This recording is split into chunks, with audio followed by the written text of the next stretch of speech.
네, 오늘 성경 말씀은 여호수아서 7장 2절에서 5절까지 말씀으로 아골골짝 빈드레도라는 제목으로 말씀 같이 나누길 원합니다. 제가 먼저 성경을 봉독하겠습니다. 여호수아가 여리고에서 사람을 베델 동쪽 베다웬 곁에 있는 아이로 보내며 그들에게 말하여 이르되 올라가서 그 땅을 정탐하라 하매 그 사람들이 올라가서 아이를 정탐하고 여호수아에게로 돌아와 그에게 이르되 백성을 다 올라가게 하지 말고 2-3천 명만 올라가서 아이를 치게 하소서. 그들은 소수이니 모든 백성을 그리로 보내어 수고롭게 하지 마소서 하므로 백성 중 3천 명쯤 그리로 올라갔다가 아이 사람 앞에서 도망하니 아이 사람이 그들을 36명쯤 쳐 죽이고 성문 앞에서부터 스바림까지 쫓아가 내려가는 비탈에서 쳤으므로 백성의 마음이 녹아 물같이 된지라. 아멘. 여리고성은 가나안에서 시작한 첫 번째 전쟁이자 하나님의 놀라운 승리를 체험한 기적의 현장입니다. 이스라엘 백성이 얻은 이 승리는 그리고 앞으로 벌어질 이 전쟁에서 백성들이 어떠한 마음을 가지고 전쟁에 임해야 하는가를 그대로 보여주고 있는 그 모델과도 같은 그런 전쟁입니다. 무모할 정도로 위험해 보이는 그런 상황 앞에서, 선택 앞에서도 이스라엘은 두려움을 하나님에 대한 믿음으로 이겨낸 것입니다. 적들 앞에서 할례를 행하는 그 이해하기 힘든 일을 그들은 행한 것입니다. 어떻게 그 일을 감당했는가? 두려웠지만, 겁이 났지만 하나님을 믿는 그 결단으로 행한 것입니다. 여리고성 전투를 앞두고 보인 이 이스라엘의 자세를 부사 한 단어로 표현한다면 그것은 바로 철저하게라는 부사로 표현할 수가 있습니다. 이스라엘 백성들은 철저하게 순종한 것입니다. 그리고 철저하게 영적으로 준비하며 철저하게 하나님을 신뢰하고 의심과 불안을 떨치면서 순종으로 나아갔던 길이 바로 여리고성 전투였던 것입니다. 그러나 이 여리고 전투 이후에 벌어진 바로 이어지는 아이성 전투에서는 그들이 가지고 있었던 그 신뢰와 순종의 자세가 사라지고 맙니다. 그들이 가졌던 이 철저하게라는 이 부사가 슬그머니 그들 가운데서 사라진 것입니다. 그 이유가 도대체 무엇인가? 우리가 싸워 이긴 이 승리에는 다 그 비밀이 그 안에 숨어져 있듯이 우리가 겪는 또 실패와 패배에도 그 이유가 있는 법입니다. 여리고성의 그 큰 성공이 오히려 이 아이성에서의 실패의 원인입니다. 그 큰 성공을 맛보았기 때문에 오히려 아이성에서는 이스라엘 백성들이 철저하게라는 이 부사를 그만 놓치고 만 것입니다. 여러분, 믿는 우리에게 있어서 가장 큰 위험은 무엇인가? 바로 승리와 성공 안에 그것이 담겨져 있습니다. 그래서 영적으로 큰 승리를 거둔 이후에 우리는 더욱 조심하고 우리는 더욱 깨어 있어야만 합니다. 왜냐하면 그 승리가 하나님을 높이는 것에서 그치지 아니하고 결국은 자기 자신까지도 높아지기 때문입니다. 같이 높아집니다. 아니, 나중에는 하나님은 낮춰지고 자기 자신은 그 자리를 그대로 차지할 때가 있습니다. 이것이 사람의 모습입니다. 얼마나 교만해지기 쉬운지 이것이 사람의 모습입니다. 아니, 우리의 모습입니다. 연약한데 교만합니다. 그래서 늘 우리는 깨어 있어야만 합니다. 성공한 후에도 계속 마음 안에 파수꾼을 세워놓는다는 것은 그래서 참으로 어려운 일이자 우리가 반드시 해야 될 우리 신앙의 길에서의 숙제이기도 합니다. 여호수아서 7장 2절 말씀을 제가 한번 읽겠습니다. 여호수아가 여리고에서 사람을 베델 동쪽 베다웬 곁에 있는 아이로 보내며 그들에게 말하여 이르되 올라가서 그 땅을 정탐하라 하매 그 사람들이 올라가서 아이를 정탐하고 여호수아는 아이성에 정탐을 보냅니다. 여리고 전투에서도 마찬가지로 정탐을 미리 보냈던 것입니다. 정탐을 보내는 것은 필요한 일입니다. 주님께서 정탐을 명령하신 적도 있었습니다. 그런데 이번 아이성에서의 정탐은 그 과정에 문제가 있다라는 것을 우리가 보게 됩니다. 어떤 문제가 있는 것인가요? 가나안 전쟁에 있어서 이스라엘 백성들의 베이스 캠프는 길갈입니다. 할례를 행했던 것이 길갈이고 또 유월절을 지켰던 것이 길갈입니다. 애굽의 수치를 너희에게서 떠나가게 하겠다. 하나님이 축복하신 것이고 또 요단강에서 가져온 12돌을 세운 것이 또한 바로 이 길갈입니다. 전투를 마치면 돌아와서 육적으로도 쉴 뿐만 아니라 영적으로도 안식과 새 힘을 얻는 것이 바로 이 길갈인 것입니다. 그리고 무엇보다도 하나님이 함께 하시는 증거인 이 언약궤가 지금 어디에 있습니까? 이 언약궤는 길갈에 있습니다. 아이성으로 정탐꾼을 보냅니다. 그렇다면 이 정탐꾼을 보내는 것, 출발하는 곳은 어디여야 겠습니까? 어디서 이 정탐을 보내야 되겠습니까? 길갈이죠. 모든 새로운 시작은 길갈에서 하는 것이 맞습니다. 언약궤가 있는 그 길갈에서 하나님께 기도로 묻고 그 응답의 과정 가운데 정탐꾼을 보내는 것이 맞는 일입니다. 그런데 오늘 본문 말씀을 보게 되면 여호수아가 정탐꾼을 어디에서 보냅니까? 여리고에서 보냅니다. 여리고의 승리를 맛본 후 바로 그 여리고에서 정탐을 보냅니다. 무엇이 그렇게 그는 급했을까요? 왜 길갈로 돌아가서 거기서 하나님께 묻고 기도하는 과정을 통해서 정탐을 보내지 아니하고 왜 여리고에서 바로 보냈을까요? 여러분, 철저하게 이 부사를 지금 여호수아는 잊은 것입니다. 그의 마음 가운데는 승리의 기쁨에 그가 너무나도 감격하였기 때문에 길갈이 지금 잊혀진 것입니다. 여러분, 큰 승리에 도취되어 아주 쉽게 사람의 판단으로 결정한 것입니다. 하나님께 여쭙고 보낸 것이 아니라는 그 증거가 정탐꾼의 보고를 통해서도 그대로 드러나게 됩니다. 3절 말씀을 제가 읽겠습니다. 여호수아께로 돌아와 그에게 이르되 백성을 다 올라가게 하지 말고 2-3천 명만 올라가서 아이를 치게 하소서. 그들은 소수이니 모든 백성을 그리로 보내어 수고롭게 하지 마소서 하므로. 그들은 소수이니 수고롭게 하지 마소서. 여러분, 교만은 패망의 선봉입니다. 정탐꾼뿐만 아니라 여호수아도 마찬가지로 다 같이 마음의 허리끈을 지금 느슨하게 풀어놓은 것입니다. 그래서 정탐꾼의 보고를 그대로 받아 여호수아는 3,000명을 올려보냅니다. 너무나 쉽게 내려지는 판단과 결정들을 우리는 보게 됩니다. 그러나 그 결과는 무엇입니까? 그 결과는 바로 참담한 실패입니다. 5절 말씀을 제가 읽겠습니다. 아이 사람이 그들을 36명쯤 쳐 죽이고 성문 앞에서부터 스바림까지 쫓아가 내려가는 비탈에서 쳤으므로 백성의 마음이 녹아 물같이 된지라.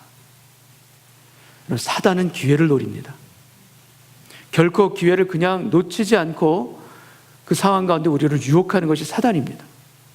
그래서 실패를 통해서는 낙담하도록 우리 마음을 유혹합니다. 우리 마음이 처지도록 유혹합니다.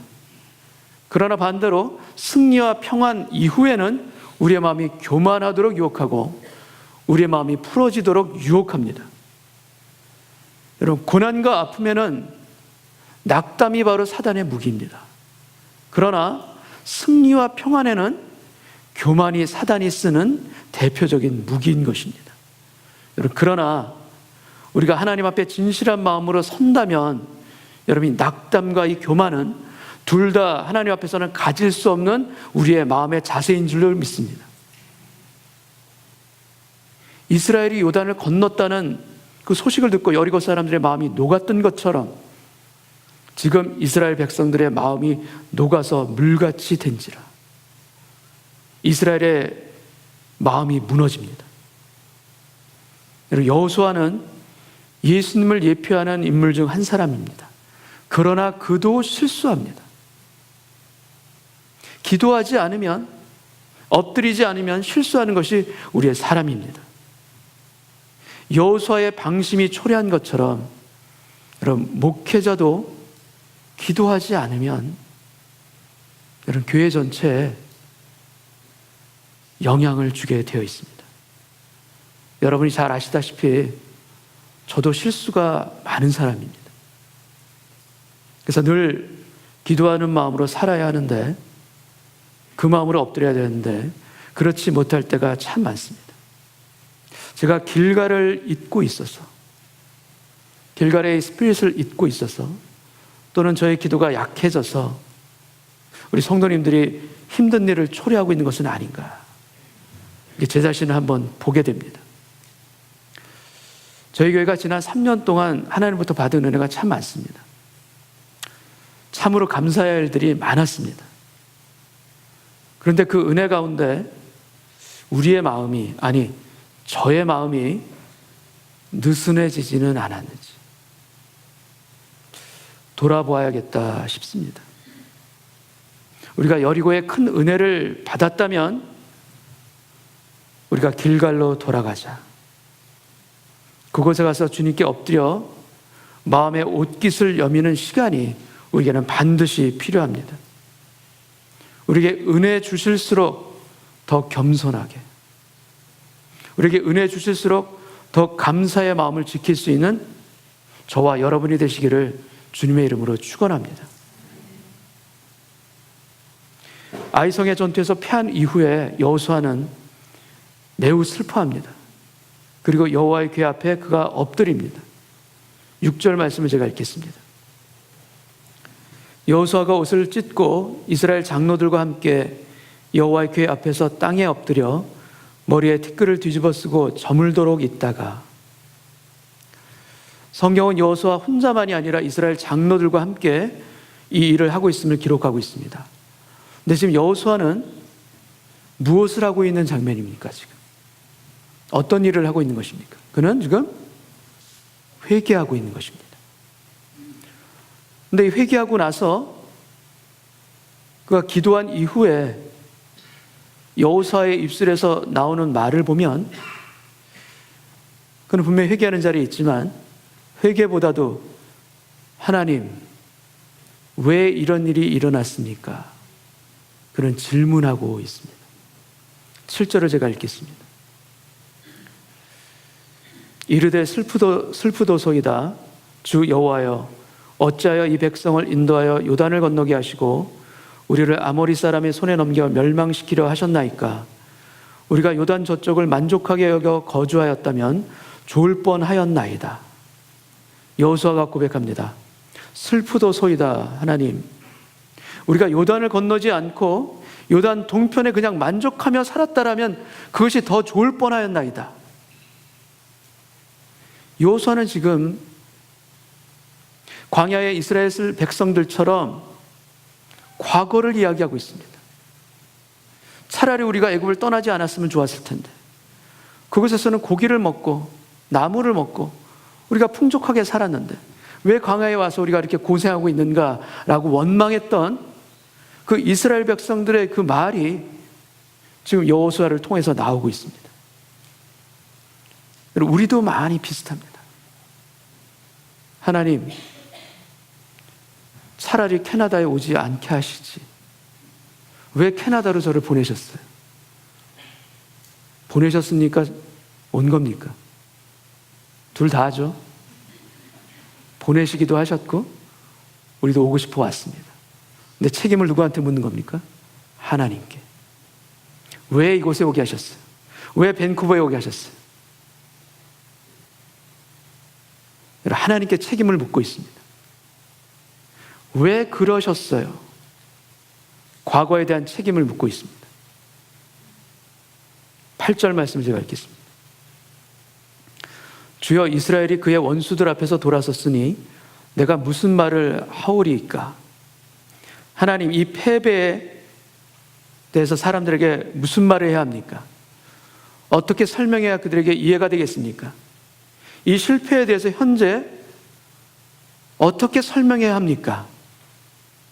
여호수아는 지금 하나님에게 현재에 대한, 과거에 대한 책임뿐만 아니라 지금 현재에 대한 책임까지도 지금 묻고 있습니다. 9절 말씀을 제가 읽겠습니다. 가나안 사람과 이 땅의 모든 사람이 듣고 우리를 둘러싸고 우리 이름을 세상에서 끊으리니 주의 크신 이름을 위하여 어떻게 하시려 하나이까? 하나님, 어떻게 하시려 합니까? 여호수아는 지금 미래에 대한 책임까지도 묻고 있습니다. 앞으로 어떻게 하실 겁니까? 여호수아는 하나님께 지금 왜 그러셨습니까? 과거를 묻고 있고요. 내가 지금 무슨 말을 어떻게 해야 합니까? 현재도 묻고 있고요. 또 앞으로 어떻게 하실 겁니까? 미래까지도 지금 묻고 있습니다. 나는 도무지 알지 못하겠사오니 하나님이 알려주셔야 하는 것 아닙니까? 이 마음으로 지금 엎드려 있습니다. 여호수아는 지금 그의 옷을 찢고 머리에 티끌을 뒤집어 쓰고 여호와의 궤 앞에서 종일 엎드려 있습니다. 그런데 말하는 것을 보니 회개보다도 하나님의 것이 어떻게 된 것입니까? 여호수아는 지금 그의 마음이 상해 있습니다.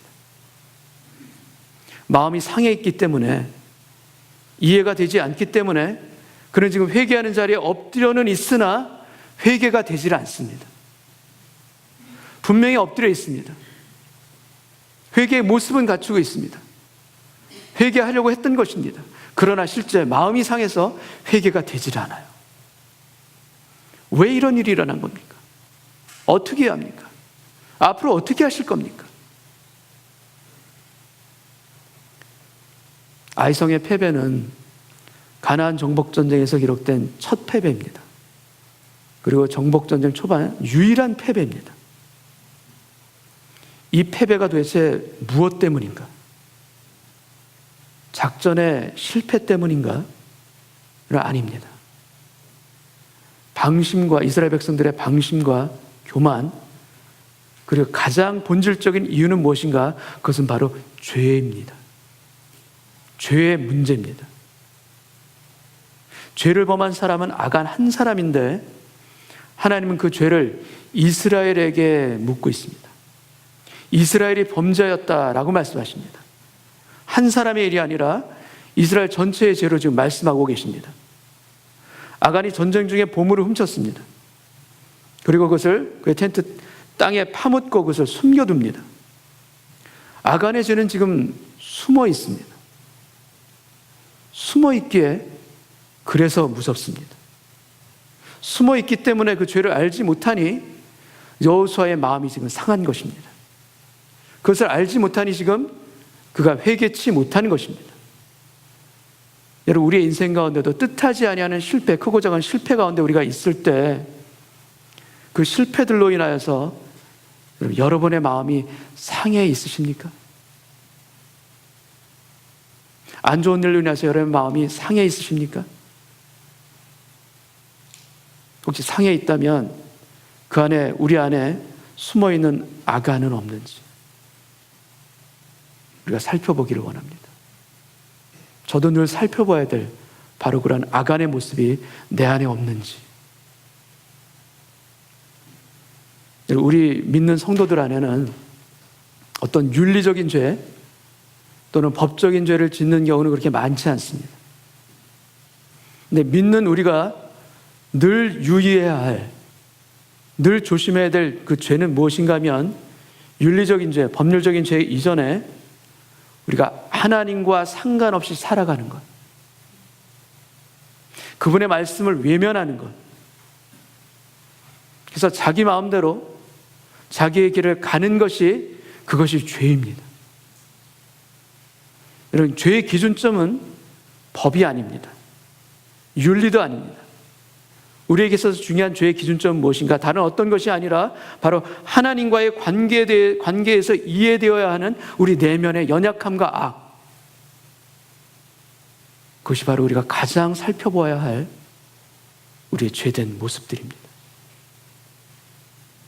작은 성이니까, 아이성은 작은 성이니까 그 아이성의 실패는 괜찮아. 큰 성, 여리고 성은 이겼잖아. 그것은 이겼으니까 괜찮아.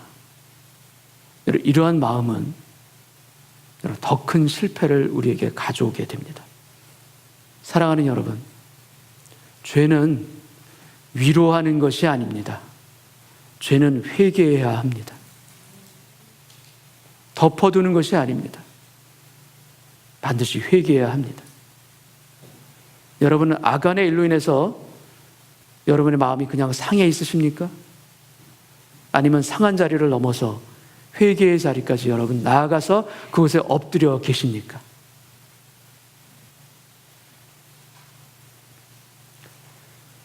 하나님은 죄의 문제를 공개적으로 처리하십니다. 그래서 지파별로 다 나오게 하고 제비를 뽑게 됩니다. 맨 처음에 유다 지파가 뽑힙니다. 그리고 그 유다 지파 중에서 세라 족속이 뽑히고 그 이후에 점차 아간에게로 이것이 좁혀져 들어옵니다. 18절 말씀을 제가 읽겠습니다. 삽디의 가족 각 남자를 가까이 나오게 하였더니 유다 지파 세라의 증손이여 삽디의 손자여 갈미의 아들인 아간이 뽑혔더라. 하나님이 그에게 회개할 수 있는 기회를 주셨습니다. 4번의 제비 뽑기를 통하여서 그에게 회개할 수 있는 기회를 주셨는데 왜 아간은 끝까지 버텼을까? 너무나 안타깝습니다. 충분히 자신의 잘못을 고백하고 회개할 수 있는 시간들을 그렇게 미리 주셨는데도 불구하고 그는 끝끝내 버티고 맙니다. 참으로 안타깝고 슬픈 일입니다. 여러분, 아간은 자신이 범죄하게 된 배경을 그가 뽑힌 이후에 그가 설명하게 됩니다. 21절을 제가 읽겠습니다. 내가 노력한 물건 중에 신할산의 아름다운 외투 한 벌과 은 200세겔과 그 무게가 50세겔 되는 금덩어리 하나를 보고 그가 본 것입니다. 그리고 탐내어 그리고 그가 가졌나이다 라고 고백하고 있습니다. 이 아간이 범죄하는 이 과정이 선악과로 인해 범죄하는 에덴 동산에서의 그 모습과 아주 유사합니다. 우리가 도표를 통해서 한번 보시겠습니다. 하나님이 창조하신 완벽한 사람, 그 아담과 하와가 죄를 짓게 된 순서는 맨 처음 눈으로 본 것입니다. 약속의 선민인 아간도 그 보물을 본 것입니다. 그리고 나서 그것을 탐내어서 그 죄를 지은 것입니다. 마찬가지로 아담과 하와도 그 나무를 본즉 먹음직도 하고 보암직도 하고 지혜롭게 할 만큼 탐스럽기도 한 나무인지라 그 다음 그 열매를 그가 따서 먹습니다. 아간도 그것을 보고 탐내어 그리고 가져가 그것을 숨깁니다. 여러분, 이 죄의 결과는 에덴 동산에서 쫓겨나는 신라권이고 또 이 죄의 결과는 악을 골짜기에서 죽는 아간의 죽음입니다. 내가 어찌하여 우리를 괴롭게 하였느냐? 여호수아가 그에게 힐문합니다. 그리고 그를 돌로 쳐서 죽인 곳이 바로 아골 골짜기입니다. 아골의 의미는 괴로움이라는 뜻입니다. 영어로 trouble이라는 뜻입니다. 26절 말씀을 제가 읽겠습니다. 그 위에 돌무더기를 크게 쌓았더니 오늘까지 있더라. 여호와께서 그의 맹렬한 진노를 그치시니 그러므로 그곳 이름을 오늘까지 아골 골짜기라 부르더라. 아골 골짜기가 아간에게는 끝입니다. 그러나 여러분, 이스라엘 백성들에게는 아골 골짜기가 끝이 아닙니다. 우리 아골 골짜기가 이스라엘 백성들에게는 새로운 시작입니다. 아이성의 실패를 딛고 일어나서 다시 진격하는 그 새로운 출발점이 되어진 곳이 어디인가? 바로 이 아골 골짜기에서의 회개고 이 아골 골짜기에서의 하나님의 진노를 그치게 한 바로 이 사건입니다. 여러분, 아골 골짜기는 어떠한 곳인가? 세상으로 가던 나의 발걸음의 종지부를 찍는 곳이 바로 아골 골짜기입니다. 더 이상 가지 않는 것입니다. 하나님과 상관없이 살아가던 나의 자기 만족이 끝나는 곳이 아골 골짜기입니다. 하나님과 상관없이 내 안에 있는 욕망에 대해서 문을 닫는 곳, 하나님과 관계없이 일어났던 내 안에 욕망의 문을 바로 닫는 곳, 그래서 통회하는 심령으로 회개하는 그곳이 바로 이 악을 골짜기인 것입니다. 우리가 통회하는 마음으로 하나님 앞에 회개할 때 여러분, 죄에 대한 심판의 장소였던 이 악을 골짜기를 새로운 소망의 문으로 바꾸시겠다 약속하시는 분이 바로 우리 아버지 하나님이십니다. 하나님이 바꾸십니다. 이 악을 골짜기가 심판의 곳으로 그냥 끝나지 아니하시고 이스라엘 백성들에게 새로운 출발이 되게 하신 것처럼 하나님께서는 구약 호세아 선지자의 부정한 아내인 고멜에게 이 악을 골짜기를 통해서 새로운 약속을 또한 주고 계십니다. 그 약속이 무엇인가? 여러분이 호세아 선지자의 부정한 아내인 이 고멜은 하나님을 거역한 이스라엘 백성들을 가리키기도 하고 또한 하나님을 믿지만 죄 가운데 살아가는, 죄를 짓고 살아가는 우리의 연약한 모습을 보여주는 바로 그 사람이 바로 이 고멜입니다. 호세아서 2장 14절 말씀을 제가 읽겠습니다. 그러므로 보라, 내가 그를 타일러, 고멜을 타일러 거친 들로 데리고 가서 말로 위로하고. 하나님은 어떠한 분이신가? 죄를 지은 고멜을, 아니 죄를 지은 우리를 거친 들에서 위로해 주시는 분입니다. 그 험한 들판에서, 은혜가 사라진 듯한 그 들판에서 우리를 위로하시는 그분, 이렇게 세우기를 원하시는 그분이 아버지 하나님이십니다. 15절을 제가 읽겠습니다. 거기서 비로소 그의 포도원을 그에게 주고 악을 골짜기로 소망의 문을 삼아 주리니. 여러분, 심판의 상징인 악을 골짜기를 소망의 문으로 바꾸어 주시겠다 약속하고 계십니다. 나의 순종치 못하는 나의 고집에, 아니 나의 두려움에, 아니 나의 죄에 대해서 돌무덤을 쌓고 우리가 회개할 그때 약속하신 바 그대로 우리에게 새로운 소망의 문이 열릴 줄 믿습니다. 우리가 회개하는 그 자리, 우리 세상으로 가던 발걸음을 멈췄던 그 악을 골짜기 그 자리가 새롭게 우리가 출발할 수 있도록 소망의 문을 열어주시는 하나님의 약속의 장소가 됨을 믿습니다. 우리에게 필요한 것이 무엇입니까? 상심에 있는 그 영혼으로 그대로 있는 것이 아니라 내 안에 있는 악안을 없애는 것, 하나님 앞에 진실로 엎드리는 것, 참으로 주여 용서하여 주옵시고 건져 주옵소서 주 앞에 부르짖고 간구하는 그 자리, 그 자리가 우리가 심판의 자리가 아니라 새로운 소망의 자리로 바뀌어질 줄 믿습니다. 여러분, 하나님의 은혜가 놀라운 것은 우리가 받은 우리의 구원이 우리가 철저히 죄인이었을 때 주신 구원입니다.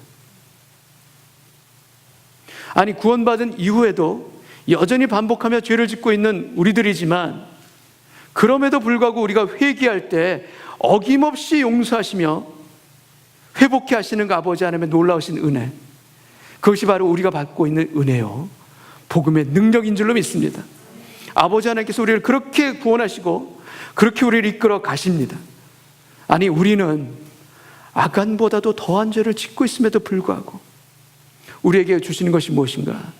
계속해서 회개의 기회를 주시며 우리를 일으키시기 원하십니다. 돌아오라 말씀하십니다. 내가 너를 건지겠다 말씀하십니다.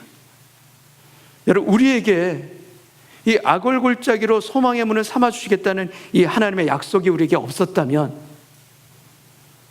여러분, 우리는 벌써 죄 가운데 끝났을 인생입니다. 죄 가운데 무너졌을 인생입니다. 근데 하나님이 건지셨습니다. 하나님 감사합니다. 악을 골짝 빈들에도 소망을 주시니 감사합니다. 늦지 않았음을 지금이라도 믿고 돌이키는 저희가 되게 하여 주옵소서. 이러한 기도가 우리 가운데 있기를 원합니다. 사단은 계속해서 우리를 유혹합니다. 참소합니다. 돌이키기엔 지금 너무 늦었어. 지금은 안 돼. 지금 해봤자 소용없는 일이야. 계속해서 참소합니다. 그러나 여러분, 늦지 않았습니다. 우리에게 있어서 회개는 언제나 늦지 않은 것입니다.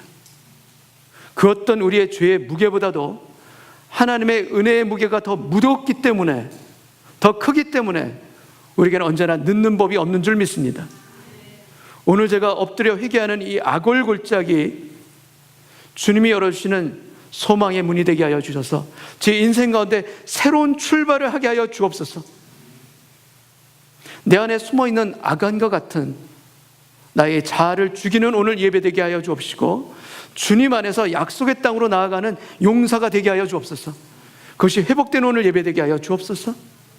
그래서 한 마음이 되어서 요단강을 건넜던 그 감동을 저에게 오늘 회복하게 하여 주옵시고, 그리고 한 마음이 되어서 여리고를 무너뜨렸던 그 함성의 그 감격의 현장으로 오늘 저희가 가게 하여 주옵소서. 회복하게 하여 주옵소서. 이 기도가 우리 가운데 있기를 원합니다. 하나님 우리를 지켜보십니다. 우리가 엎드리는 그 자리, 주님 앞에 진실로 통회하며 회개하는 그 자리를 통하여서 언제나 새롭게 시작할 수 있는 기회의 문들이 열려진다 믿으시고, 오늘 예배 가운데 우리 마음을 주께 드릴 수 있는 온전한 예배자로 우리 모두가 서기를 주님의 이름으로 축원합니다. 같이 한번 기도하겠습니다. 아버지 하나님, 작은 실패와 상심에도 우리 마음이 많이 무너집니다. 마음이 상합니다. 마음이 상해서 내 안에 있는 것을 제대로 보지 못할 때가 있습니다. 주님, 오늘 예배 가운데 내 감정으로 비춰진 나의 모습이 아니라, 나의 이성으로 판단되어지는 나의 모습이 아니라, 불변하시는 하나님의 말씀으로 비춰지는 나의 모습을 보게 하여 주옵소서. 나의 죄된 모습을 바로 보게 하여 주시사 통회하는 마음으로 엎드리는 오늘 예배되길 원하고, 회개하는 저희들의 심령이 회복되기를 원합니다. 아버지 용서하여 주옵소서. 통회하고 자복하는 심령을 아버지 하나님께서는 외면하지 않으시는 분이시는 믿습니다. 우리를 건지시며, 아골골자이가 심판의 자리가 아니라 우리가 주님 앞에 회개하는 그 자리가 우리 새로운 소망의 문이 열리는 새로운 은혜의 자리가 되게 하실 줄 믿습니다. 이스라엘 백성들이 실패했던 아이성을, 아골골짜기를 통과해서 다시금 승리하며 정복했던 것처럼 우리에게도 새로운 은혜의 출발이 오늘 예배 가운데 있게 하여 주옵소서. 주 앞에 회개하는 마음으로 엎드릴 때 주께서 늘 우리를 용서하시며 새롭게 하시는 아버지여 목자이신 것을 믿습니다. 오늘 예배를 통하여서 그 은혜를 회복하게 하여 주옵시고, 우리가 다시금 여리고성을 돌며 크게 함성을 질렀던 그 감격의 자리로, 그 용사의 자리로 다시금 돌아갈 수 있도록 주여 은혜 내려 주시사, 회개하고 새롭게 시작하는 새로운 출발이 있는 그 은혜와 감격이 있는 오늘 예배되도록 주여 함께하여 주옵소서. 감사와 찬송을 주 앞에 올려드리오며 예수님의 이름으로 기도함나이다. 아멘.